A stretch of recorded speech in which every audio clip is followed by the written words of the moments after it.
So after the war, Lothar couldn't get away from his passion for the sky, and he became a commercial pilot. Isn't that nice? A murderous, bloodthirsty... I wonder if Delta's hiring. This is your captain speaking. I see a bogey. Yeah. Tales of Fiora, I am in pursuit. And it's like a plane full of passengers. Britain Airlines. British Airways.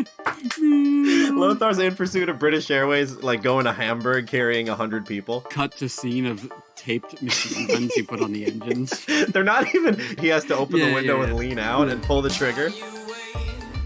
Alright, we're here. Is that a bad clap? Is that a good clap? Do you want me to do the sound check better? Is that a bad omen for the show if the sound check goes bad? I knew we would have recorded like shit. We had a bad clap. Oh my god, you look like a cancerous ghost. I look terrible. Life has definitely taken me for a beating. Did you legitimately wake up in a fever dream last night? Yeah, I did. I woke up at 5:30 a.m. because a pen dropped and the words, "What are you doing?" in context to my life. And then I had one of those movie scene moments where I was laying in bed, tucked in like... Did you say out loud, "What am I doing?" Or what? No, that was just whispered by the devil into my head. No, that was what you call an auditory demonic hallucination. It happens to us when we experience an insane month. I've definitely been... how you been? I've been bad. Well, you have been bad. I mean, you look like one of the strong cancer kids. Like I want to make a wish. Yeah, I'm strong enough to change the TV channel with the remote. I got it, guys. Yeah, you're kind of like the hero. Like, oh, get Charles to do it. It's like using the water fountain. Yeah, look at Charles. He can get up to pee. Yeah, we can talk about what's happened to you. What's happened to me recently, like our landlord's gotten desperate enough to allow an Airbnb in our building. Your building, thank God. I thought it was going to be your apartment. My fucking apartment? Are you kidding me? I was like, that's crazy. No way. Yeah, so my bed is being rented out. Meet John. He's from Trinidad and Tobago. I went downstairs and it smelled like my roommate had been ripping up bongs for like an hour or something. Like it smelled like so much weed. And I'm like, did I do this? I'm like, oh, Steve Urkel, like, did I do this? And what had happened was across the way, this is Wednesday night. It's like midnight. They're screaming, having a party, the Airbnb folks. And it just reeked of weed, which means that they were definitely just like hotboxing this, not their apartment. Who's coming to a Brooklyn Airbnb right now? I don't know, dude. But I had seen, like, Tuesday, they were setting up for it. I mean, this was a multi-day plan to get this party going. Like, Tuesday, I saw people going up the stairs with, like, Fireball, Hennessy, just like, they were putting a club on. Bull noodles, bugle chips. Bull noodles! I didn't even register what you said. Yeah. Hey, get the bugles. Those are fun. We can put them on our fingers and pretend we're a witch. I'm not a Fireball guy. Fireball immediately always comes right back. I feel like anybody who's choosing Fireball has a lot of growing up to do. Oh, that's true, dude. That's true. That's why I'm not dating 23-year-olds. I can't stomach this stuff anymore. I am really pretty thrilled to be seeing someone who's not. Yeah, you're on to dating. You've calibrated your dating age. My demo is shifted up. Yeah, you're going back to the future. And it's even further up. The person I'm seeing right now is she only goes for people over 30. So she's a mature 28-year-old. Mm-hmm. You know what I mean? That's where she lives. And I feel like I could live around 28. Yeah, we all do. Well, you are. Dude, it's yeah. Anyway, do you want to talk about what's happened to you? We should also intro the pod. Yeah. Hit me. This is Overshadowed, the podcast about the siblings of people who change the world. And so today, we're going to be talking about the Red Baron. But before that, I do want to talk about why we started this pod. Mm-hmm. Which is mainly because we're friends and and I didn't have a podcast and I had this idea. But we also both have siblings and I thought it was like an interesting enough idea to try to, do as a show. It's kind of the best timing that we could be doing this because the History Hyenas are out. They're done, baby. It's our turn. They're done. Yeah, it's our turn to take over. They are out. I'm going to become Chris DiStefano. Yeah. I guess I'm just going to be honest Pappas. I feel like I don't want to be him. No, he's a great guy. Yeah, but, I mean, he's very funny, he's very smart, and they're both doing their independent podcasts. By the way, this is not why I feel like we're going to start releasing episodes. This History Hyenas thing has just been going around. Dating podcasts go down, and we just started dating pod. We just jump on everything. Yeah. Yeah. We're like the GameStop short of the podcast world. Yeah, we just keep hopping around, changing it, trying to get into what people are looking for. We're Pod Street Bets. Well, Jared Freed's dead, so who do we listen to now? How did he die? Welcome. No, that's not why we started it. We just started it. It's just good timing, I think. Yeah, no, it definitely is a destiny if I ever thought about it any other way. Yeah. I think this type of podcast, though, like a history comedy podcast, it really pays dividends to people who are willing to talk out of their ass, which is interesting because that's not who we are. We're so scared of coming off as arrogant or like that you think that I know more than you. I'm like, I don't know. I could be an idiot. I don't know any other person besides you or me that ends sentences with, I could be wrong. But that's usually how we talk. Yeah. Everything I ever say, I go, I'm probably wrong. Yeah. Give me something I know 100% to be true. And I'm like, you know what? Maybe George Washington wasn't the president. It's like 2 minutes into a call with you and you're like, sorry, I'm talking your ear off. I literally, Are both your ears on the floor right now? We need to just think there's value to what we say. Yeah, there's that internal timer in my brain where I'm like, shut up now. Right. Well, that's a good thing to have. A lot of people, what that also comes from is people who don't have that. And then I feel the pain and I'm like, God, I hate you. Yeah. What about you, though? So you've been running all around. You've been doing shows. You've been getting pranked by your friend and terrorized. And I think you have PTSD. I think I do have PTSD. I was, the incident was, we'll talk about, so in a brief, because yesterday was everything flashing through my mind and I was gritting my teeth. So I feel like that might be the only signs, the beginning signs of probably some post-traumatic stress. I may have to go sit with a bunch of postpartums soon in a dark room with a damp towel on my head. Do you think they put the PTSD people next to the people with postpartum depression? Oh, definitely. It's all one room, baby. Yeah. Oh, yeah. The PT This is ward. for everyone who's experienced something, post something. Yeah. We got the postpartum, the PTSD, we got postcards. We got Postmates. We have Postmates coming for lunch if you want to place your order. Oh, boy. We have Post cereal. Okay. Let's cut it while it's funny. Yeah. But in short, my past month has been traveling. I flew from New York to Los Angeles to help my friend drive to Atlanta.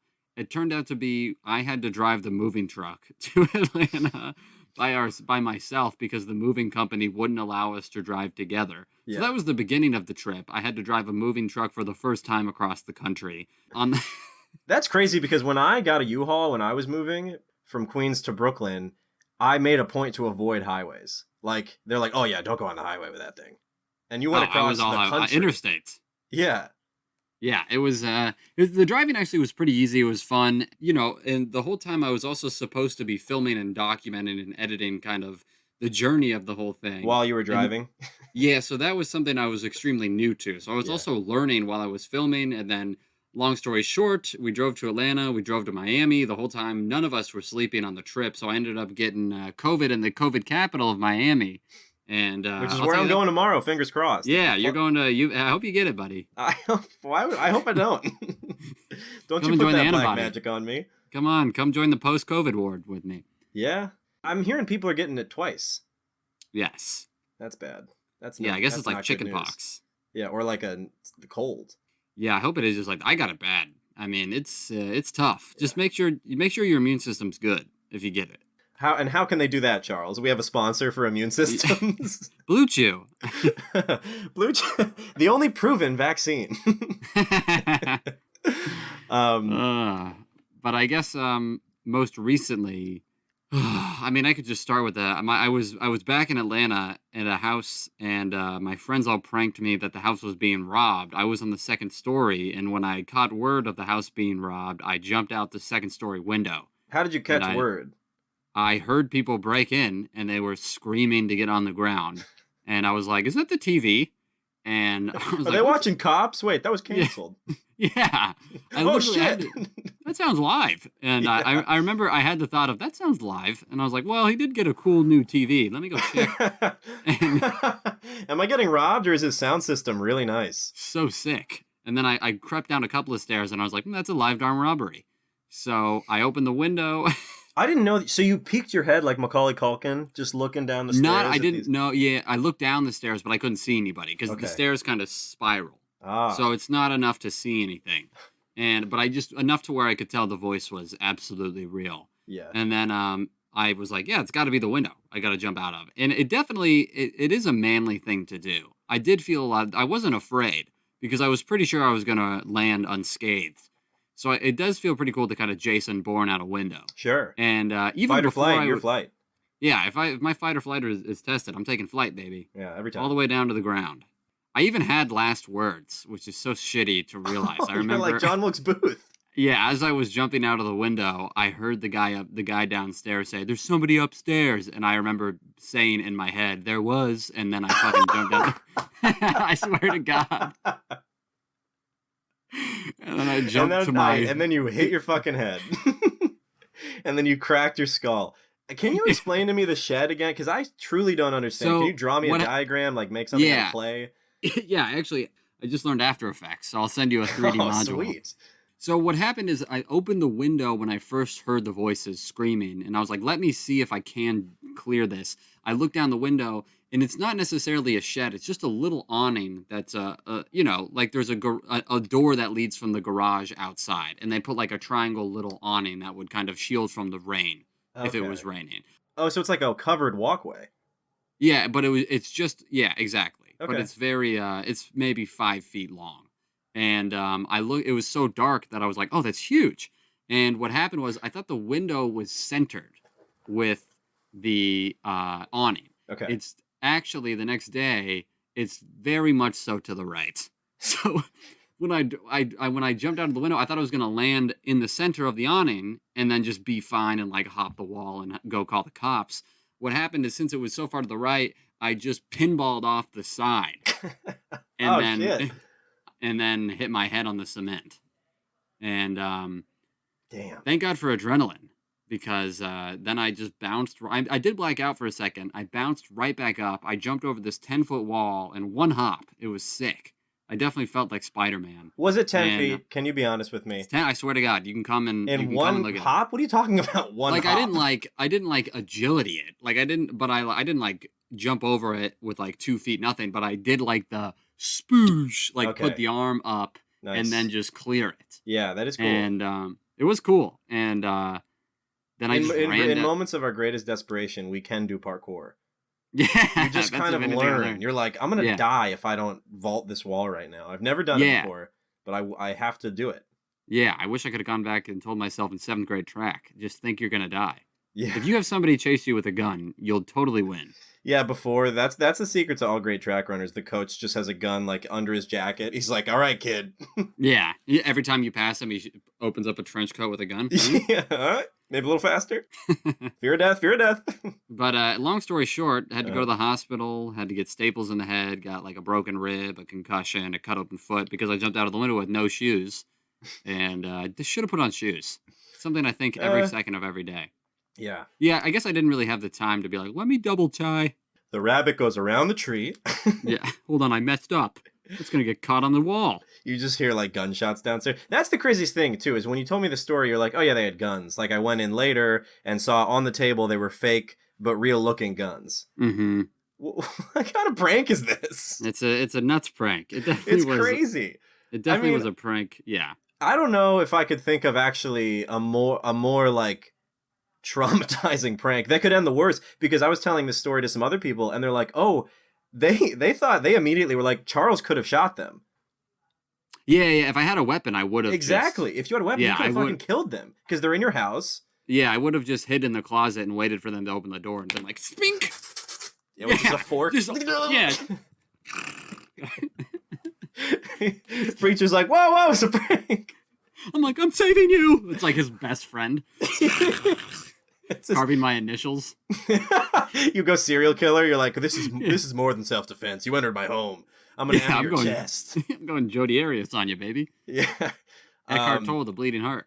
Dude, that's crazy. Well, you look horrible. Thank you. You're coughing still a little bit because that's probably because of your bruised broken rib. Yes. That makes sense, because I was wondering if that was COVID aftershock, but no, you just have like swollen broken bones. Okay. Yeah, that's all. Okay. It's just that my rib cage has been shattered and breached. Yeah. So today we're going to talk about the Red Baron's brother, whose name is Lothar. Oh, by the way, I want to mention it's Manfred von Richthofen and his brother Lothar von Richthofen. So The Red Baron, just to let everyone know who doesn't know who the Red Baron is, if you're not up on your Red Baron reading, he was born May 2nd, 1892, and he was a German flying ace in World War I who earned 80 aces over his career, meaning he shot down 80 planes by himself. So we're going to get into the battles, and the kill counts of these guys are kind of insane. It's like only main characters in movies have these kind of kill counts. Or like you in a video game when you're doing very well, you know? Yeah, the day that you're killing it. I was going to say, you got to think about this guy's, this dad's sperm over here. This guy truly had a gift. That's true, because he gave birth to 2 just bloodhounds of sons. But we're not going to talk about Manfred, the Red Baron. We're going to talk about his brother, Lothar. Real quick, before we talk about Lothar, the Red Baron is called the Red Baron because of his plane, his dumb red plane. It was a Fokker, a Fokker triplane. I think Fokker's the right word. Fokker. I have nipples, Fokker. You want to milk me? The planes looked really cool, but his was like, fuck yourself red. It was so red. It was too red. Too flashy. Definitely, I think it was a cry from the closet, if anything. You think so? I think that's why they were so deadly. They were just suppressing the gay the whole time. Die! Why am I not accepted? I have to use this anger somehow. I want to suck a dick. I love the vibration. He's holding the thing, just pretending it's a cock. He's like, close enough. That is weird, though, that they were open air, these planes. Yeah, they had no... I mean, did they pop their ears at all? I don't know how high they were flying. I never actually looked that up, because, like, passenger airplanes fly at, like, 30,000 or something. But, like, these planes, I think they're, like, I don't know. 10? 5? 10 feet? Maybe? Like, 15 feet off the ground? I think if you jumped, you could take one down, like Godzilla. I think I jumped out of a window King taller Kong. than that. Like King Kong. Yeah. But yeah, I think it was a little flashy, and we're gonna get into why specifically, at least based on a movie that I saw, why the Red Baron like wanted his plane to be red. But it's always so funny that the best of something becomes a diva, no matter what it is. Yeah, that's true. Yeah, they always have some kind of like hidden motive, and there's a grand design behind everything they do. Mm-hmm. But did you see these? Like these planes look pretty cool. They look sick because they're not a triplane. Means 3 sets of wings. Mm-hmm. So consider a plane, and then put 2 more on top of that, and then that's what this is. It has 3 sets of like. It actually looks a lot like the glider that Orville and you're right. Wilbur made. Like if you look at the early prototypes for the Wright flying machine, it was even more. It was like 5 or something, just like sets of wings. It's also funny to think that that's kind of like the early stages of thinking about a design. It's like, what if we just do more wings? Like, how do we improve the plane? More wings? Definitely more wings. Wings make it fly, so more wings? That sounds like an Arby's ad. What do you need? More wings. Arby's, we got the wings. Yeah, so he was, I mean, we'll get into the brother. So I think Lothar is a very fitting name for the brother because it sounds evil and very menacing. It sounds evil. It sounds Nordic.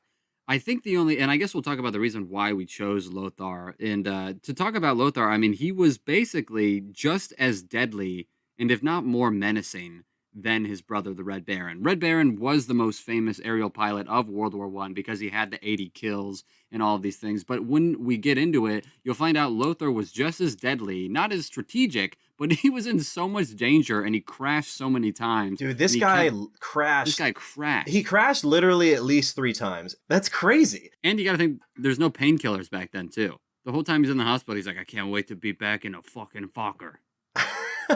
You sounded almost New York. You're like, I can't wait to be back in a fucking plane, dude.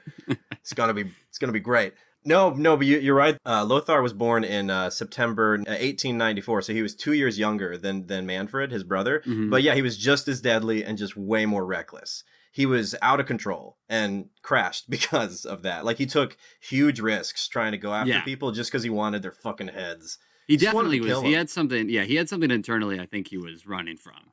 If you think about the Red Baron, he shot people down strategically. There was like an art. I think people back then, if you want to get a context to why these people got so famous, is the aerial fighting was kind of like a respected art. It wasn't just like a war tactic. I mean, they were celebrities. Right. And it was like a masterful thing they were doing. But if you think about Lothar, he would just chase somebody into a literal storm until they were dead.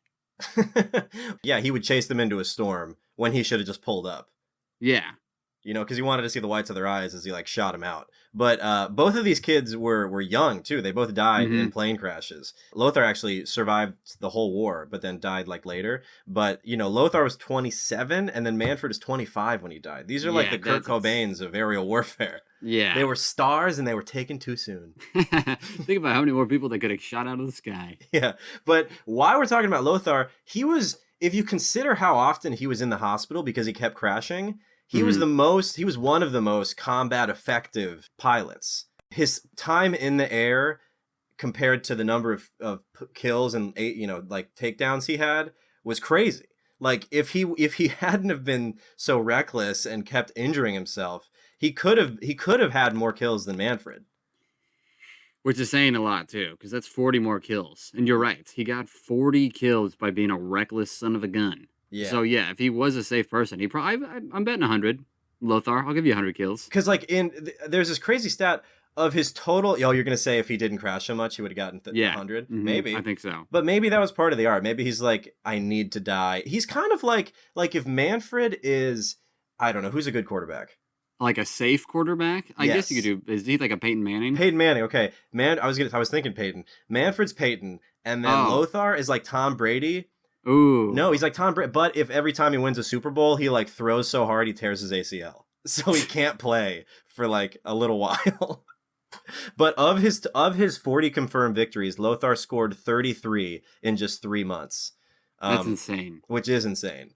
That does just beg the question, and that the other team was just not trained. You do. Yes. I mean, Germany was trained so much more than Britain. You find out that Britain was kind of just shuffling people onto planes and training them a little bit, and then getting them into the air so they can kind of just be proficient with getting people into the sky. But Germany was drilling these dudes. Germany was like, oh yeah, we'll take our time. Like we'll let them learn how to fly and shoot. And they had really, really good training, and the Germans were rushed because they were trying to replenish the squadrons, which is such a self-fulfilling, horrible move. It's like, yeah, we're going to put a bunch of newbies in there, a bunch of fresh meat for the Germans to mince up. Yeah. It's so stupid, just wasting planes. I mean, respect to Manfred and Lothar, but we're also kind of talking about Babe Ruth before, black people joined sports. I mean, you can knock them out of the park, but let's be honest here. Britons... Very true. That is very true. I did have to keep reminding myself because I was seeing movies that were made at the time, like a little after, in English, praising Manfred the Red Baron as like this expert, and I'm like, what the? But I had to keep reminding myself that this is during World War I, so there are no Nazis yet. Like, yeah, that's so funny to me. What a flip. Yeah, they probably hit, you think of Germans in war, and you're like, bad, very bad. But it is funny that throughout a lot of the reading, it's like Manfred was a really good pilot. And I'm like, nothing else? There's nothing else you want to tell me? It's because you're automatically thinking like Nazis. I know. It's like even Walt Disney. It's like, but Yeah. Yeah, but I guess back then, the hate just kind of sprung up. This was pre-Nazi. I know, I'm sure they were anti-Semitic, but they weren't very organized about it. But Lothar, let's talk about Lothar's start. Okay. As a horseman.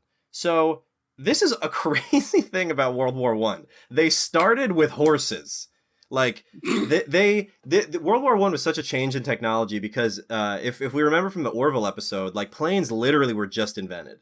They were just invented. And then they're still now they're like, yeah, put them in the war. Well, 10 years before Manfred died, the Red Baron died. 10 years before, the plane had just been invented. So it's even crazy that they started. But it's funny that there were horses at all in World War I. Yeah, what are you gonna do? I mean, against the machine gun. Lothar, he started as a horseman, and in one of his first battles, his horse was just killed from under him. Oh, really? Yeah, it was just shot from under him, and he almost died. Yeah. So it's like, it's such a poor choice of transportation. It's to funny be like, oh, I got to worry about my horse being killed. Right, and I got to feed it and make sure it's happy. Yeah. I'm never on a bus like, ooh, is this thing gonna have a heart attack? That's true. Yeah. You never have to worry about how your car is feeling or if it's if it's windshield wipers are tangled. How many people died, do you think, in World War I on a horse because the horse stopped to poop? I don't think they stop. I've seen a lot of horses. I've seen a lot of horses walk and poop. Really? I don't know about the dumbass horses you guys got in Arizona, but they definitely stop to pee. Why do you think they would stop to pee if they don't? I mean, pooping is way more difficult to do walking. Hey man, I used to go, not to pull a card on you, but I used to go to Wyoming to ride horses. Okay? Really? Yeah, they all You're used to. pulling the I once rode horses card. Not once, twice. So maybe they But, felt like they had to stop when you were on there because they didn't like feel comfortable yet. yeah, maybe. But I'm saying there had to be some people that died in the war because that horse had to take a shit. Probably, or they were just like sniffing a flower or something. You know, they're beautiful creatures, but You know how horses like to stop and sniff flowers? they do. Salt Hold on, is lick? that a rose? Ah, life. Gets an arrow through the head. An arrow? No, dude. Yeah, It's like 17 bullets. I could imagine kind of like a parody war montage. You know, when someone's like running across and like dodging all the bullets somehow, and then they get to cover, of like a horse doing that through the trees, and then it just gets riddled with bullets and falls down. Like it looks like he's gonna make it. And Yeah, it and he's just getting shot. And then up. the machine gun just tilts a little sideways, and then it's dead. But so he started as a cavalry officer with the 4th Dragoons, and in 1915, old Manny Petty Fred convinced him to get out of horses and joins a Pflegertruppe, which was the I Air wonder how that Force. conversation also went, where he's like, "Come on, hang up the saddle. Come on, I did it. Sky." Yeah. Yeah. Well, apparently Lothar was always jealous of his brother because they had a very different upbringing. Like Lothar went to a public school and was homeschooled, but Manfred was always in a military academy. Oh, really? So I think that conversation was I think that was probably the moment he had always been waiting for. Oh, for him to So- pull him up to the ranks? Yeah, so I Yeah. mean that was probably the first greatest moment of his life, and then he did start to get into the plains, and he was like a photographer, and he like observed and like found enemy positions, but then eventually as Manfred kind of climbed the ranks and became the LeBron James of these aerial fighters, when they put Manfred in charge, one of his first moves was to pluck Lothar and bring him onto the team. And apparently Germany went wild. Ooh, yes. And they started, Yeah. it was like a big, like LeBron's going to Miami moment. And it was like, they you cut started to you cut to a stadium of like a soccer stadium. It's just Vuvuzelas like, yeah. Everybody on their Lothar, own. Manfred, Lothar, Manfred. You're going to kill everybody. It's like the things going they to used do to it. celebrate back then. If you think about all the things we have to entertain ourselves, back then it was just like, oh, we are going to kill everyone. No, dude, No I mean plans. the whole concept of an ace, which let's define what an ace is. An aerial ace is someone who's shot down in solo combat, plane versus plane. So not actually that hard. I guess it seems not that hard. I'm sure it's very hard. But Yeah. just because we're talking about these two superstars, yeah, we're gonna get into how like crazy propaganda all of this was, and just to help people have morale in this really gruesome war. But I do want to get into what you just said, which was they. That is funny because he's in the military school. He's like, hey, brother, it's time to get off the horse, and Yeah. Lothar's like, now. Yeah. He's so pumped. He's so excited. Yeah, he Yeah. slaps his horse on the ass. See you Yeah, he later. just shoots it in the head. He's like, I'm ready to kill human. And Manfred goes, I knew you were ready. Manfred's like, whoa, dude. Yeah, How about you observe for a little bit? Yeah, that was funny because Yeah. they did both start out. That's how you had to start out, I think. You look at the pictures of the observers in the plane, and it's literally like, have you been tubing before where you're spotting Oh, the yeah. guy in the tube? I'm talking like you're being towed behind a boat on a rope and a tube. Yes. And they're trying to throw you Yeah, off. someone should be watching. Yeah, So someone's, if we would do it on the jet ski a lot, so you have to hold backwards and just like look back, and it's kind of scary actually because you're on a jet ski that's moving this way and you're looking the other way and you're just holding onto the seat basically, and it's kind of Jesus. terrifying. But that's kind of what these guys had to do for the first like year or two. It was like interning before you got to fly a plane. You had to sit in the back, peer out the back with this huge camera and be like, I think I see them. Oh, never mind. Wait, no, those were definitely civilians. Yeah. Ugh. Let's just write down horses. Yeah, let's write down, let's just not even report it. You guys killed 1,000 horses in a village yesterday, right? What were all those horses doing together? I don't know. Just a herd, wild herd. Wild domestic herd. And So Lothar joined his brother's squadron, his Jasta, which is short for Jagstaffel, and it was Jasta 11. And now there's 2 killing machines on the same squadron. Yeah. So combined, 2 dudes, 1 squad, 120 Allied planes destroyed, 120 Jesus. Royal Air Force, like Brits, Frenchmen, single combat. Those are like Jedi ratios. Yeah. Like only Luke kills that many people and doesn't die. Imagine how great they felt every day, too. You Yeah. just killed, between the two of you, 120 planes. Yeah. That's I mean, honestly, over their feels great. careers. Over their careers. Over their careers, of course. But as you're even climbing the ranks, I mean, it was amazing to get one, right? Wasn't it cool just to get one plane? Yeah, that's what the whole ace thing was. Yeah. It's kind of like soccer. I mean, you get one goal, everybody's freaking out. You get two, these guys are getting, what was it? It was 33 in 3 months was Lothar alone. Yeah, So yeah. it's like, I can imagine that the high you get from doing stand-up comedy is unbelievable. So I can't imagine what it's like shooting down the enemy from the sky and being the best at it. Yeah, I'm sure that's pretty sweet.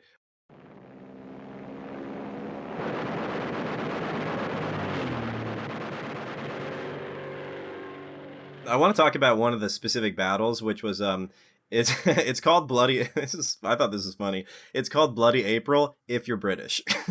Otherwise, it's called the Battle of the Battle of Arras, which is when the British Army in 1917 in April started an offensive at Arras. Arras, I don't know. It's Arras. Mm-hmm. And the British had planned offensive air tactics over German-controlled airspace, which, remember, the French, it's like you remember Dunkirk, when there's people literally like getting on their personal boats and going to war? You know, like that's the type of people that are flying these planes. It's like old fishermen who've like no training. So strange. Yeah. And I read that like most of the British, like the Royal Air Corps people, would not make it past the first or second day. And if you made it past then you were probably going to live a little bit, but most people got taken down. No wonder you're a German ace. Like, I wonder if you're getting all these idiots flying at you. They're probably flying upside down and you just like bump them a little. Yeah, that's what I'm saying is like, you got to discredit them a little bit because I feel like it was pretty easy. Was it easy? I mean? Was it like shooting fish in a barrel? These kids they're stalling out in the sky.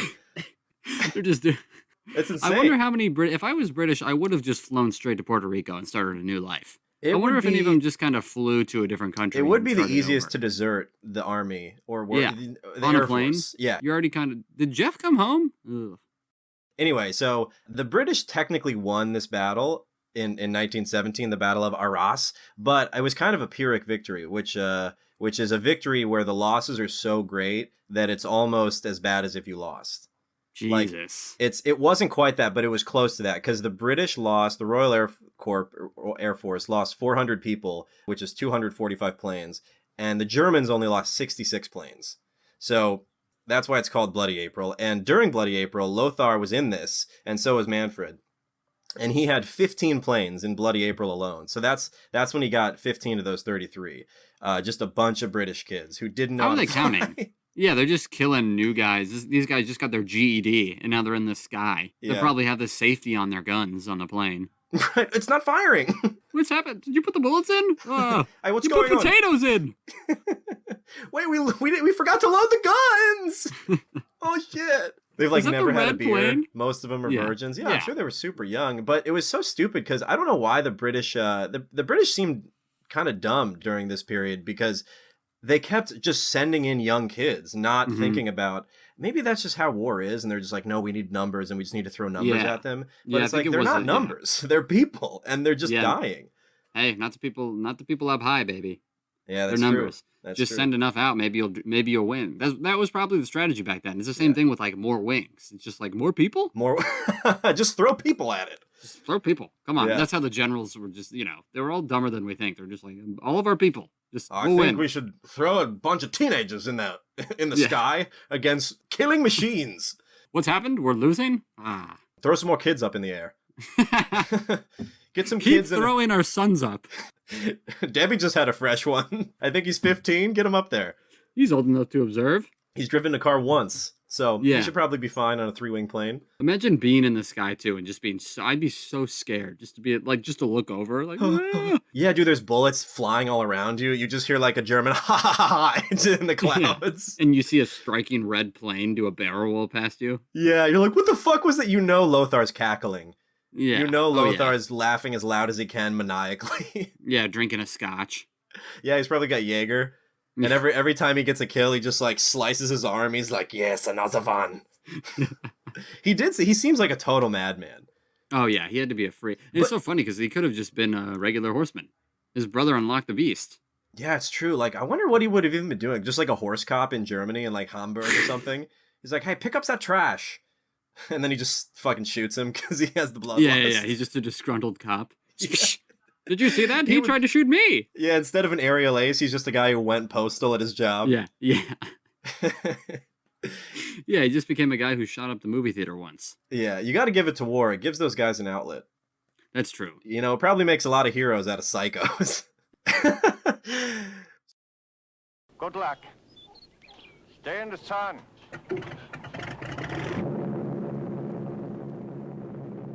So I want to get into kind of why the Germans were so good at this and like who trained Lothar. And his name was Oswald Bolk.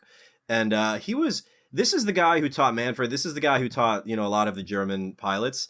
And Manfred was active, the Red Baron, 10 years after the invention of flying. So this guy is the guy who taught Manfred. He's the real OG.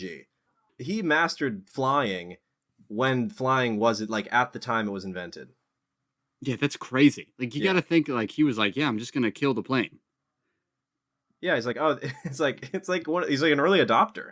Yeah, and then he just understood, what was he called? The father? Yeah, the father of air fighting tactics? Yeah, laid the groundwork for Manfred the Red Baron to become such a menace and an ace, which is like, what does that mean? What did he teach him? Like barrel rolls? Yeah. If you leave your seatbelt on, you can fly upside down. Huh? Yeah, everyone's... Meanwhile, in Britain, they're just like falling out of planes because they forgot to strap in. Oh, another one forgot the seatbelt. Oh, God, we got to start doing those safety checks again. Yeah. And this guy looks like the Grim Reaper. Oh, he looks like a death angel. He looks insane. He's got those nice high, evil cheekbones. He looks like a character off of Twisted Metal Black. What's that? It's a video. Oh, man. It's a video game that's all just based off of, you're driving around in cars and killing each other. Yeah. I mean, he's like, and he has that like attractive too. Like he's a good looking guy, but he'll probably cut you with his cheekbone. Yeah, exactly. He's definitely, if you're dating him, you're ending up dead. You're going to die. But you would be interested. Like you'd swipe right if you saw this guy. Yeah. He's hot, but he'll kill you. He's like Armie Hammer. But getting into Lothar's flying career, so let's kind of talk about his crashes. how he kept crashing. Okay. This guy crashed a lot. So the first one, he was hit in the hip by anti-aircraft fire and crash landed. So one of those bullets, dude, could you imagine how scary that would be to just have bullets start ripping through the floor of your plane? Oh my God. It's so I can't. Would you rather have your boat sink or your plane get shot? Boat? Yeah, there's definitely a higher chance. I mean, yeah, I'll probably die at sea. But you got a plane, you can crash land it. Yeah, but no, dude. I mean, I'm no Lothar. I'm not crashing and living. He was very rubbery. He must have been like bouncy or something. He was very resilient. Yeah, his injuries kept him out of combat for 5 months, but then he just like jumped back in. Yeah, he was like, the whole time he was just daydreaming of being back in the sky. I'm telling you, this guy had to be closeted. Because nobody jumps right back on the plane if they're not hiding something that big. This is Lothar, by the way, not Manfred. I mean, why? Both. It doesn't matter. Dude, I think you're just intimidated by how manly these guys are. And so you're like, they gotta be gay. They grew up privileged. Because then I'll tell you one thing. They may be aerial aces, but they ain't getting laid. Like this guy. Yeah, that'd be funny if you're just threatened by all the successful men we cover in the podcast. You're like, I bet this guy was gay. You think everybody's gay? This guy was fucking gay. Martin Luther King? Who cares? Why are you bringing this up all the time? I'm just telling you, nobody tries to unify the world unless they're gay. No one puts that much work into something. If I was gay, if I wasn't crushing so much puss, which I am, then I would be doing all this stuff. Oh man. But I'm just saying, they're definitely cut from a different cloth because they grew up privileged. So they could have easily gone back to a normal, a nice life and a nice estate. But these guys, he crashed, 3 times? I wonder what the strategy was for crash landing, too. Did you just decide to hit the nose of the plane into the ground because there was so much engine? I mean, what do you do? I was just reading Dune, and there was a recent crash landing, but they were able to crash in the desert. So, like, he was bringing down the vehicle and, like, kind of reducing the speed by bumping into the dunes and, like, kind of skipping across the dunes. So I think you want to land as close as just like normally as you can and just try to skip it. Because in all the crash landings that I've seen, you definitely don't go nose first. Nose down, but I mean, if you want to die the quickest, I'm sure that's the way you go. Man. You're like, you want to back in. You want to go tail first. I want to go headfirst into heaven. You want to break your fall so you want to just land upside down on your neck. Yeah, I don't know. I think because in every crash landing that you like, think about a movie when you see a plane crash into the dirt, it always just it skids, and then it just digs in to the ground. I think you would want to land in trees because I think they would break your fall. Yeah, that's a good idea. So this is after 5 months. He jumps back into combat. Again, he's forced down on the March 13th by a Sopwith camel flown by Augustus Orlebar. Yes. Is that? Yeah, I would say that of the number 73 squadron. So this man, he had to nurse his crippled. his Fokker got crippled. I can say it too. He was forced. So all right. So he got back into combat, and then when was that he crash landed? I don't know. He got back into combat after he crash landed because the bullet hit his hip. He's back in the air, and then he's taken down by a Sopwith camel, which is just a plane, but it's got the dumbest name I've ever heard. Sopwith camel. Yeah. That's super Excuse me. I'd be like, hey, back to the drawing board, plane marketing team. Yeah. Hey, Mr. Sopwith, I know you love those desert horses, but we don't want to name a plane after a goddamn camel, okay? If you look at the contract, I have naming rights. Damn that Sopwith. He's like the Trump of like plane manufacturing. Yeah. Everything has his name on it. Yeah, he puts his name on everything. Yeah. So, okay, Richthofen. By the way, what does von mean? Lothar von Richthofen? What? I remember looking that up once. And then never remembering it again. Hold on. The term von is used German language surnames either as a non-biliary particle indicating a noble patriarchal, right. I can't even say these words, or a simple preposition used by commoners that means or from. Yeah, no. I think it's the first one. I think it's the you said they were privileged. You said this is kind of like royal. Oh, you're right. Noble. Nobilary. Because he's not like his last name is Richthofen. You know, I don't know. Mm-hmm. Anyway, so he clipped a high tension wire, which I think is just like a wire under high tension. Nice. And crashed heavily, suffering serious head injuries. So kind of like you right now. And he's feeling hazy. Yeah, I know. Hey, Lothar, I feel your pain. Do you feel like you could fly a plane right now? You feel like you could take down some British teenager?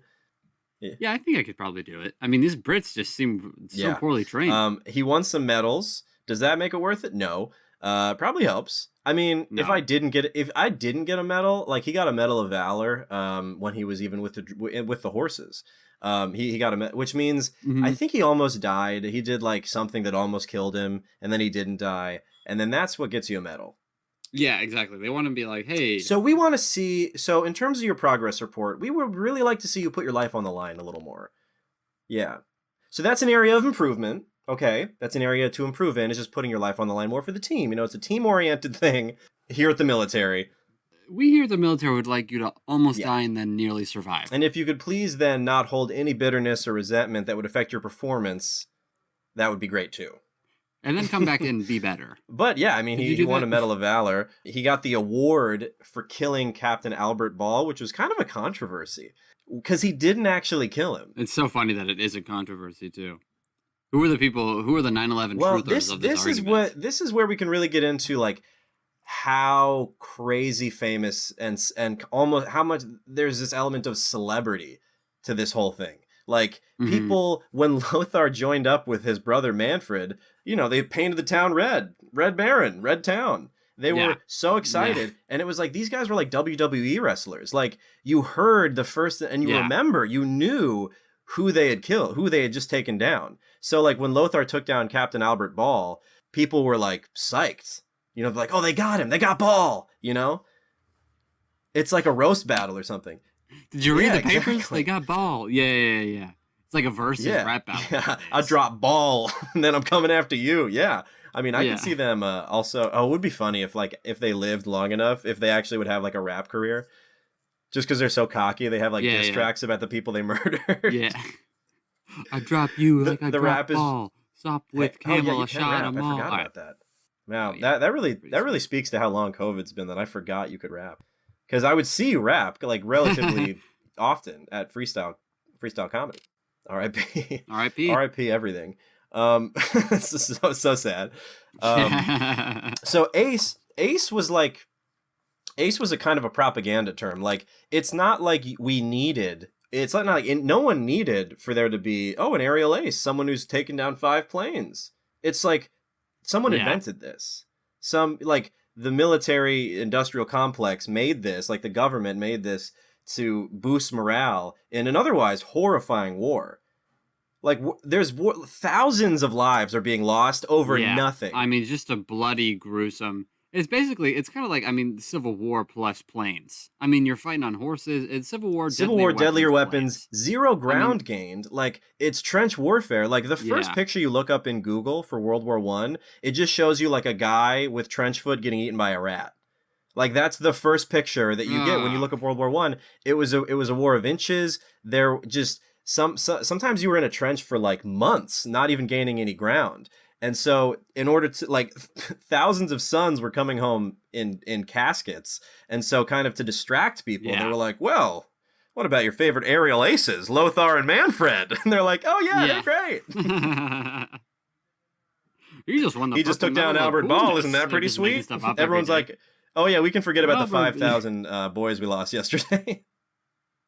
Yeah, exactly. My triplets just all died in the same day. Yeah. At least Ball's gone. So it was kind of I think it was kind of a distraction tactic. It's like it's a flashier part of the war. Yeah, planes were flashy. Planes were new. Planes were cool. Yeah, planes were very flashy, and it was very cool. It was cool that I don't think we talked about this yet. Didn't Lothar also have a yellow painted plane? So we saw that one reenactment video where it was real footage of Lothar, and then it switched to very clearly produced, colorized footage, and I'm like, this is real footage, right? And you're like, no, that's definitely the reenactment. Yeah. I was like, that was filmed. You see how it cut and looks. You see how it's a different video. That's not the same. Yeah, no, it looked like works. A clean single take to me.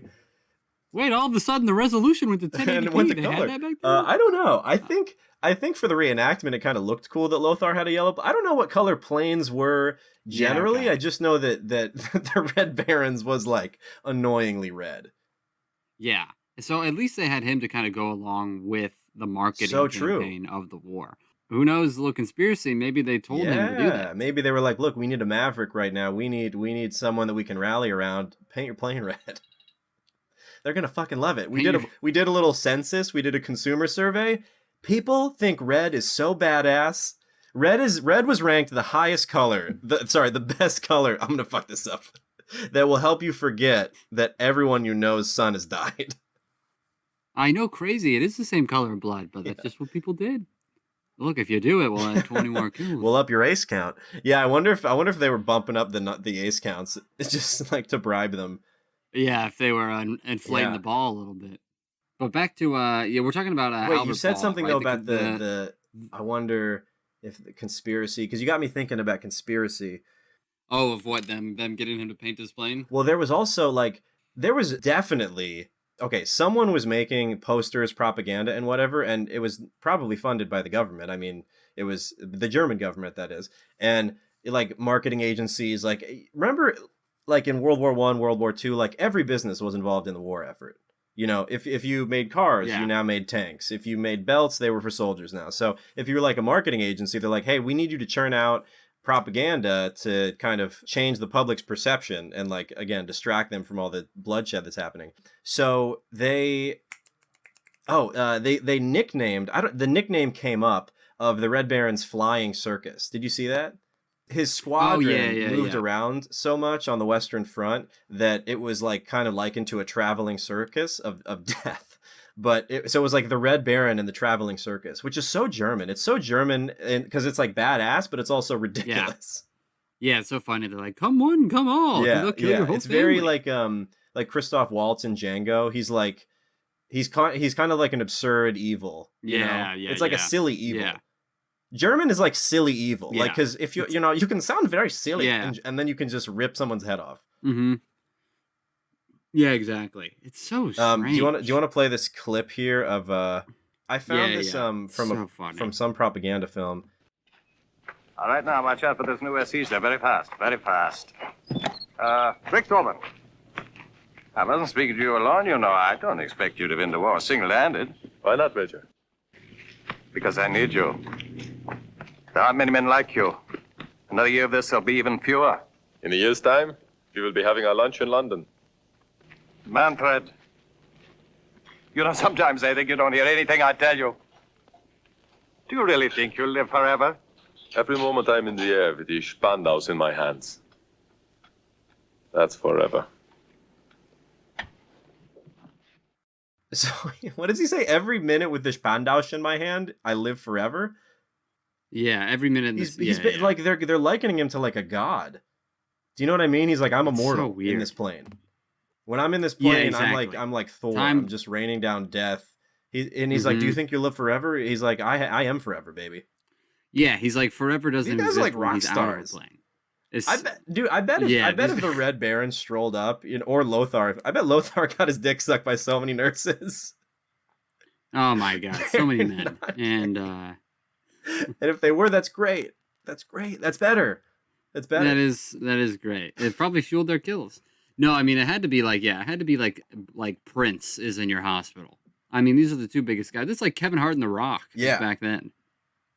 I'm sure if they would have survived, they would have been. That's what I'm saying, dude. They would have been rappers. There definitely would have been like some kindergarten cop style like Schwarzenegger movie. I was talking with a friend recently.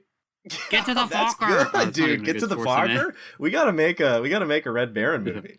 We do. No, but one of the reasons that the Red Baron, by the way, and this was just in a movie trailer that I saw called Red Baron 2008, but one of the reasons that the Red Baron's plane was red, someone was like, dude, are you kidding me? Like, they're gonna see us. Like, don't you want them to be surprised? He's like, I don't want them to be surprised. I want them to be scared.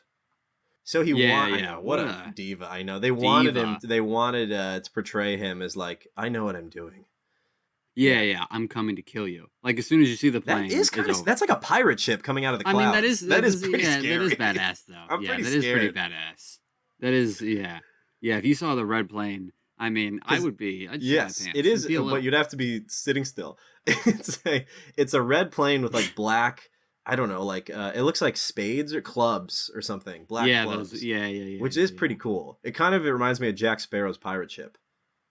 Just in terms of like the vibe that it's putting out there. And you're in the sky and it just comes and kills you. I mean, I'll give it to him. That's pretty badass. I'm sure parked it looks pretty silly. Like parked next to a bunch of other planes.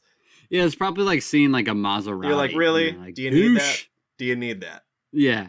Yeah, what's or the it's like if a rock, you know when you see I don't know, like Steven Tyler or something on stage and he's wearing like a dead ferret and stuff and it's all this crazy shit and like it kind of looks cool when he's performing, but then like after he walks off stage just eating a hot dog in like full snake skin, you're like, this looks crazy, dude. You have feathers coming off of your arms.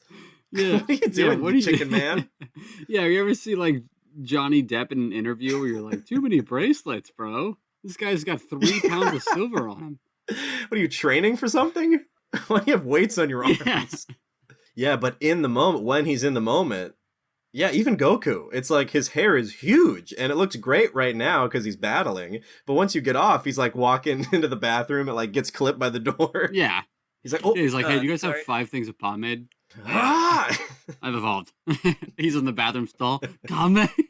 Oh, man. All right, remember they're not Nazis. And then getting back to here.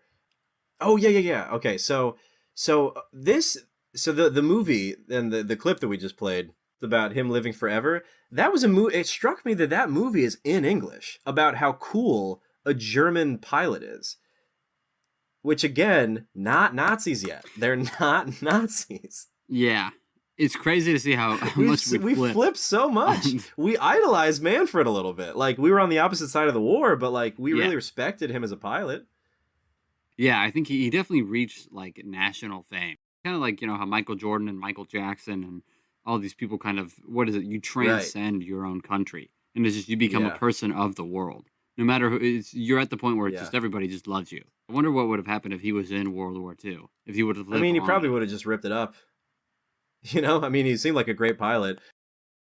Okay, so we're talking about how everyone, like, kind of universally thought that these Germans were cool because they weren't Nazis yet. They weren't trying to subjugate an entire race or an ethnicity. So now we can get into, like, how...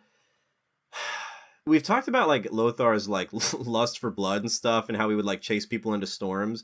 But there's a weird thing, and I think it comes from planes being so new and so so in and just so like of the times that there's like a sophistication about flying, and people think it's like it's like probably the most intelligent way you can fight, you know, because you have to know how to fly a plane, do all these levers and buttons and knobs and stuff, and then you have to go fight people.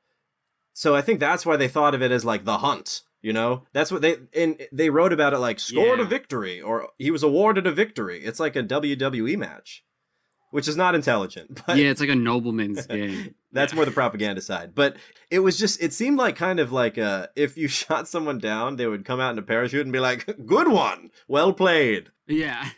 And take out a pistol and just shoot you themselves win, in the sir. head. Boom. It's just one of those things that comes out and says boom. Because he wants to give you the pleasure of ripping him apart with your guns. Yeah.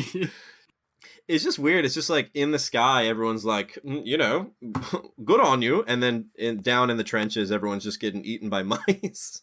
Absolutely destroyed. It's the worst. You know, 5,000 feet up is kind of fun. Yeah. You know, if you get in the air a little bit, I'm having a good time. Come on, guys. Join the squad. Join the Josta. Did it strike you that, and maybe it's because Manfred was in the military, but like, did it strike you as kind of weird that he was just so easily, he's like, okay, now I'm horses, now I'm planes. He could just switch. I think he always. No, I'm talking about like feasibility of like, how do you transfer to the planes division? Yes, I did think about that, and that's unbelievable because I suck at every job I've ever had in my life, and I can't imagine I would make it past day two of when I went to college, without dying.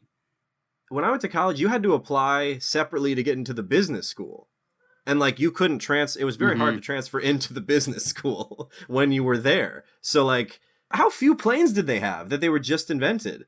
That they're like, yeah, we'll put your brother in. Yeah, we'll put. Was he ride a horse? He can fly a plane. You know what they say? If you can ride a horse, you can fly a plane. He's got good blood. Yeah, he's got the same blood. Another Richthofen? Get him in here. You got any more? It's like the opposite of when a teacher has more of the family. They're like, ugh, another Richthofen. I thought I was done with you guys. Yeah. All right. Take your seats. Yeah, it's very, very strange that they both succeeded at and everything is very crazy. The past is so strange. Here we go, really folks. Charles is in a fugue state. His perception of time is breaking down. No, what's up? You know, if you think about it, the past is wild. There's so much more to be explained. Yeah, like why did you do this? And how did you do this? And what was happening? What did people feel about this? It's just weird to me that they pulled it off. I guess that's the craziest thing to me. You went from horses to planes and you became the second most deadliest ace in all history. And you're flying something that didn't you're flying like the iPhone. It's the newest thing out there. So bring it back to like Orville Wright and Catherine and stuff. Orville and Catherine. I'm cutting out Wilbur. Orville and Catherine Wright. The plane. I looked this up from past notes. The contracts and the demos with the military, where that one guy died. At that same, it's funny to me that they were also talking to France and Spain, talking to like other kings about it. So basically, they were like pitching it to all the militaries. Like, they were like the first international arms dealers, Orville and Catherine. Two awkward boys and a very aggressive sister. You want to really accelerate how quickly and different ways humans can kill each other? They're the ones who started it with Britain. No, you don't need to really train people on these planes. They go to Germany. You should take your time. Yeah. In Britain, they're also like, yeah, we keep needing more planes, so keep sending them. And they're like, yes, good. We got them. They're coming. Yeah, exactly. Remember, these are very easy to fly. Yeah. They just why they became billionaires. Yeah, the guy giving the demo for the plane is like, now, it's pretty straightforward. And they're like, okay, all right. Look, you want to go up, and that's it. Yeah, pull to go up, do this to go down, only when you want to. And shoot when there's a bad guy. And if you see red, you're dead. Just remember, red equals dead. You're not going to live if you see red. Or yellow. Anyway, I don't know if Lothar's plane was yellow, by the way. I don't know if I ever answered that, but just to close the loop on whether Lothar's plane was yellow, I don't think it was. I wonder if he was, if he hated his brother for having a plane. But man, talk about privilege, though. Like, you grow up with a Von in your name, Von Richthofen, and then you just get to fly the newest technology. Like, that's what I mean with, like, they probably felt like they were like really sophisticated killers. Definitely. Yeah, they probably felt like kind of 007s of their time. I mean, they had telling me that Manfred like didn't love how Lothar, conducted his business. Like he was too in it. He was too in it for the blood. Yeah, he was definitely. So if you break them down strategically, Manfred was more of the strategic ace. He kind of did it, it was more of the art of killing. And he said that Lothar was too reckless and he was just in it for the blood sport, basically. So I don't think he necessarily, there may be, I don't know if there was, I'm sure there was an element of respect, but I'm sure he was kind of like disappointed. You know how there's that kind of brotherly, like if you studied more, you'd get into a better school. And I think it was something like that. If you just were more strategic, you wouldn't crash as much. Yeah, yeah. It's kind of like, it's like your brother becomes successful, but then you learn that he has some shady business practices. You're like, come on, man. You shouldn't, good, but don't do it that way. Yeah.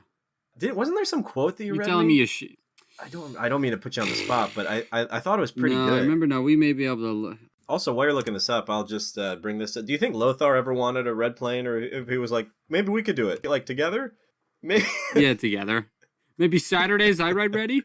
Okay, every other Saturday. Just give me it once. You never let me take it out. You keep saying you're going to do it. It's like, you always say you promise, but you always break the promise. Manfred! All the other people who are... It's in front of everybody. It's in the cafeteria. Oh God, this is awkward. Let me ride the red plane.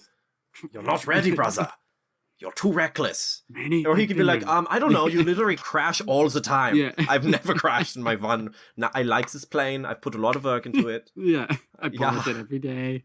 Because I thought it was cool that you found... Because I had meant to look up some of what the Red Baron had actually wrote or said, or just like to see if there was any primary documents of like what these guys thought, like letters or whatever. But so I'm glad that you had something that he'd actually said. Oh, Manfred described Lothar as a shooter whose only fun is shooting. Yeah, I think that was I thought there was something about like he didn't respect the hunt or something. I don't know though, but there was that. I do remember, maybe it was a trailer that I saw or something too, of like, they just loved the chase. I'm sure it would have been pretty fun. It would have been pretty fun to be in a plane, winning in a plane. Probably the most. You probably felt they probably didn't even have any type of feelings about dying so young. They were like, yeah, I did it. What was your life? Yeah, jumping out of windows. Yeah. So in terms of Lothar's family life after the war ended, do you want to give his wife and his children's names a try? Okay, this is my attempt. Ready? Lothar after the war was married to Countess Doris van Kaiserlingink. Well, okay. Right? What would you say? All right, Why do you Countess think Doris von Kaiserling. I think that was perfect. Okay. That felt perfect. Yeah, I'd say that was kind of off, but hilarious. His son's name was Wolf Manfred. It's like, my brother? That's I'd rather name my kid... Out of Wolf. Yeah. That's also Wolf Manfred. Welcome to Germany, home of the horrible name. I'd rather name my kid Stillhouse Stop Camel. with Camel. And then Carmen Viola, which is kind of a hot name. Yeah, that's a great name. Carmen Viola. Yeah, that's a good name. Yeah, she sounds like... it kind of sounds like where in the world is Carmen Sandiego? This girl wears a trench coat, for sure, with nothing under it. Everywhere. Even where it's, like, not appropriate. And it rarely is. Yeah. I would say that wearing a trench coat with nothing under it, pretty rarely appropriate. Yeah, pretty rare.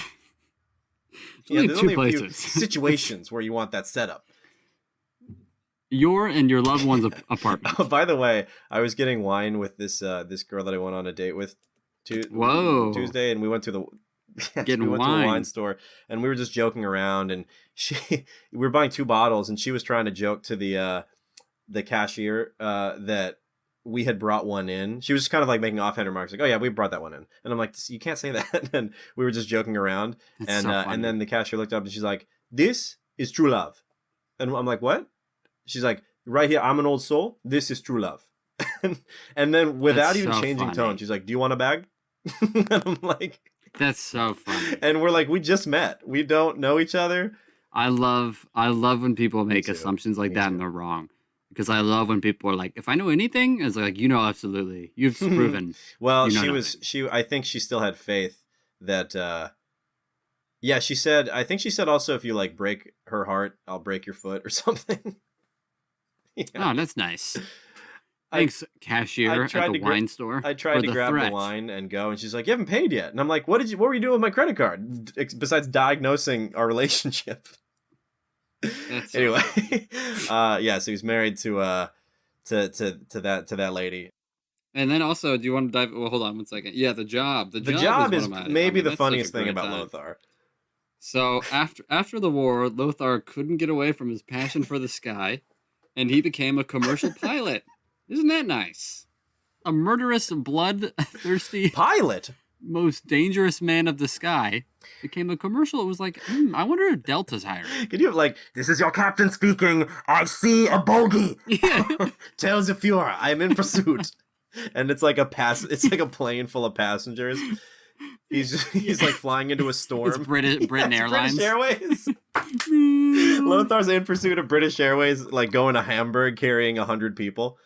Cut to scene of taped machine guns he put on the engines. They're not even. You can't even control them from the cockpit. He has to open the window and lean out and pull the trigger. Yeah, he has like detached a grill lighter, like a potato cannon. It'd be funny if he like Home Alone rigged it like string, where he can just like pull on two strings and then it just fires a British Airways. It's funny though because he ended up dying also in a plane crash of a small plane. Yeah, it wasn't a commercial plane. Luckily, so funny. It was just like a small 2-seater, like similar to like a Fokker triplane. I think it was had 2 wings. Well, but he probably died with a smile on his face. A manic, probably biting his teeth too hard smile. Yeah. And I mean, if you crash 3 times, you're gonna go. It's pretty funny. On the way down, he's probably like, "Oh, this again." He turns to his passenger. You're gonna love this. Yeah, don't worry. You'll live. Yeah, I always live. One thing about me, I live. Yeah, that's nuts that he always lives. Maybe it's like old cars. You know how I don't know if your mom would ever be this way, but she's like, oh, if you're gonna get in a crash, you want to be in like, or she'd be describing a car crash like, oh, and it was one of those big damn old Buicks. They're made of steel. They don't even crumple. Back when cars were real back when cars. they were made. No, like these plastic the Chinese make, and you're like, oh, Mom. It's actually the Vietnamese. Be accurate. Yeah, if you're gonna get mad at Hyundai, let's be precise. So Lothar's death, talked about that, and his burial. He was buried in next to his father at Garrison Cemetery in Schweidnitz, but the cemetery was leveled by the Poles, Polish people, when the city was transferred to Poland after World War II. Today, the area is a football field, although although von Richthofen's headstone still exists, I believe elsewhere. So I don't know if it's on the football field, but I have to like. I picture it on the 50-yard line to the side, encased in glass. You think so? I think it's in the middle of the field I hope goal. so. And if you hit his headstone, you get an extra point. Yeah, it's like a 2-point conversion. Well, it's funny too that the Poles the just ace. like took it over, and then there were probably like a Polish school being like, oh yeah, we need to what do we do with the German guy? They're like trying to make a football field. They're like zoning it. They're like, man, there's the matter of Manfred, his body. Lothar von Richthofen's. There's a skeleton. We're kind of trying to do like a field, like for the kids. Yeah, we're thinking in his honor. Name it, we dig him up. Sorry, this was Lothar. And then it was this wasn't the Red Baron. Also, I know we already talked about it before, but he died. Yeah, this is at the age of 27. What a life. Yeah, older than his brother. I think it's interesting that he was so effective, but just like it's kind of the 80-20 rule. Like if he had dialed it in a little bit, he maybe could have been the Red Baron. Like he could have been better. Oh, definitely. Yeah, I think he could have been the better brother for sure. Because he got 40 with being reckless. Yeah, and he got 33 so it's like, takes 3 months. Yeah. In 3 months? I mean, take some Adderall focus, get some tactics under your belt, Lothar. Hit the books, buddy. Come on, baby. Yeah, let's go. Tighten it up. I mean, we all want to go out there and riff, but you got to write. Okay, you got to have jokes, buddy. That's a classic case. He's a comedian. Yeah, he's like Chappelle when Chappelle's off. He's just like 3 hours at the Laugh Factory, just like. And you're like, I get it. You're one of the greats. You're wasting everyone's time. Just get off. You talk to those comedians who are like, I kind of just only write on stage now. And Ooh, like, you are indulgent. Good luck with Someone doesn't like to work. Yeah. Have fun with those 40. Yeah. Have fun with your 40s when you're still traveling, selling wallets. Because you have no jokes. Yeah. There's a little other shit we could cover, but overall, what are your impressions on Lothar v. Manfred? The cool thing about Lothar for me is it leaves me more of like a what if than any of the other people we've covered. Especially with Manfred, I've seen his potential. He got the 80 kills and he was a diligent student. But with Lothar, I just want to know what he could have been. The power of potential. So That's, I guess, my ending. That's I'm true so though, curious because of this who he could have guy is been. the first one I think who died so young that we're covering. Mhm. Because usually if they die this young, Yeah. they haven't done anything that's even worth talking about. You know, Yeah, they've been definitely. overshadowed, and it's, you know, whatever. But yeah, Lothar had like he had a life as full as his brothers, like basically the same as his brothers, just with a little more Yeah. hospital time. Yeah, for real. Yeah, what do you think? I don't know. I mean, that was his whole life. His whole life was leading up to just him becoming a pilot, becoming an Yeah. ace, becoming kind of a pseudo star, and then dying. It's like you don't really think he didn't. Yeah, He probably didn't think. I wonder what he thought his life was going to be, and if that's what he wanted, and like if these guys wanted to die, if they were as gung ho about the glory as like the propaganda would suggest. Yeah, you're right. I wonder if some days he came home and he's like, you know, I'd love to Yeah. paint. I'd love to learn Spanish. Spain's right there. I've always wanted to go. It's a It's 3-hour literally, train. and I wouldn't have to. I mean, I could fly. I'd probably shoot some people down. I love killing. I love killing. Yeah, you know what? Who am I kidding? I love to kill. He shoots another horse outside his kitchen. Splash. Fuck, that was my horse. His neighbor yells, was that Lothar?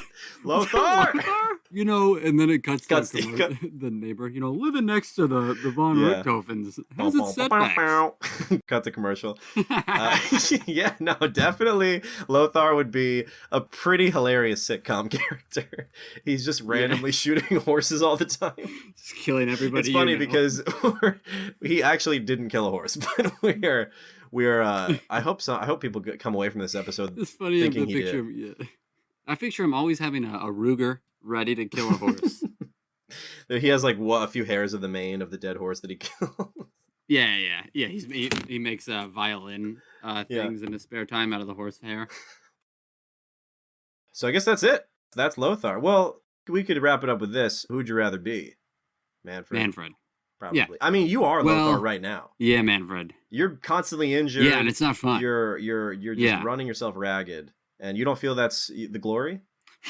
No, it makes me hate the job. So I'd rather be the Red Baron, baby. I want that painted plane. Yeah, that's true. Yeah, it's funny because Who would you rather be, Scottie Pippen or Michael that's Jordan? true. You do get 2 more years if you're Lothar of life. That's true. But Red Baron. what are the 2 years? You're flying a commercial plane. You have a baby. Is that life? It's true. That's a good point. I mean, you get to have sex with Countess von Kaiserschlink. And that That sounds does sound aggressive. violent. That was Lothar, baby. Can we at the end of every episode have a ceremonial like you've been brought into the light, Lothar? And then the cannon blasts, and then you just see his thing in the sky from Hunger Games. You just see Lothar's dead-eyed picture looking down on you.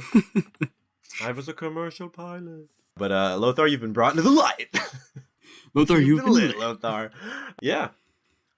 All right, tell me This where to was the find pod. you, You buddy. can find me in my bedroom most days, all the time. I'm going to Miami, but aside from that, I got to get a new chair. But that's neither here nor there. You can find me online on TikTok, Instagram, YouTube at Zach Russell Comedy, ZachRussell Comedy, and Twitter on Russell_Mania. Awesome. You can find me jumping out of Atlanta windows and also at Instagram, TikTok, and YouTube at Charles_Engle. Actually, YouTube, Charles Engle Comedian. And that's basically it. That's basically it, folks. And, subscribe to the pod wherever you can. Yeah, thanks for listening. We'll be back with more siblings. That's how I'm wrapping it up.